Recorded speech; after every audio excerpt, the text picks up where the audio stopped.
সারা দেশের মতো যশোর জেলার শার্শা বেনাপোলে পুরোদমে চলছে দুর্গাপূজার প্রস্তুতি।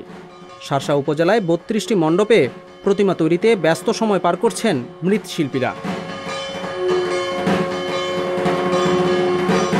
সরেজমিনে মন্দিরে দেখা যায় দুর্গা উৎসবকে কেন্দ্র করে মণ্ডপে মণ্ডপে চলছে প্রতিমা তৈরির কাজ।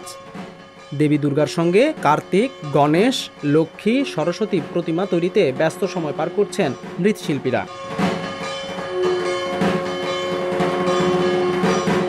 আয়োজকরা বলছেন, বিগত বছরগুলোর চেয়ে এবছর বেশি মজুরি নিচ্ছেন কারিগররা, যে কারণে পূজার খরচ বেড়েছে বহুগুণ। প্রতিমা তৈরির কারিগররা বলেন, আমাদের মাটির কাজ একবার শেষ হয়ে গেল, এখন আমাদের রঙের কাজ চলছে। তো যাই হোক, আমাদের প্রতি বছরের ন্যায় ধর্মীয় কাজ বলে আমাদের এই প্রতিমাটা তৈরি করি, কিন্তু দেখা যাচ্ছে যে হিসাবে আমাদের পারিশ্রমিক পাওয়ার দরকার আমরা সেই হিসেবে পাচ্ছি না। পুলিশ প্রশাসন ভাইরা আমাদের সবসময় খোঁজ খবর নিচ্ছে এবং আমরা হিন্দু মুসলমান সবাই মিলেমিশে পূজাটা সুষ্ঠুভাবে আনন্দ উৎসবে শেষ করতে পারি।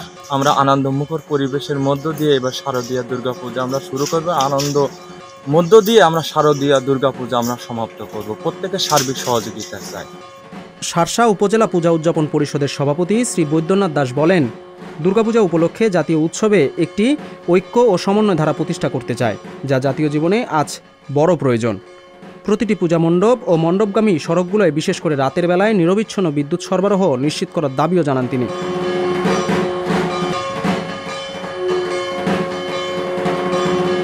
যশোরের নাভারণ সার্কেলের সিনিয়র সহকারী পুলিশ সুপার নিশাত আল নাহিয়ান বলেন, শারদীয় দুর্গাপূজা শান্তিপূর্ণভাবে উদযাপনের লক্ষ্যে পুলিশ যাবতীয় নিরাপত্তামূলক ব্যবস্থা গ্রহণ করেছে।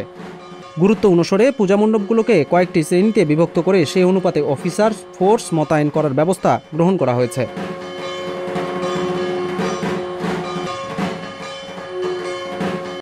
সংবাদ, ফিচার ও অনুষ্ঠানের জন্য ভিজিট করুন সংবাদ প্রকাশের ওয়েবসাইট এবং যুক্ত থাকুন ফেসবুক পেজ ও ইউটিউব চ্যানেলের সঙ্গে।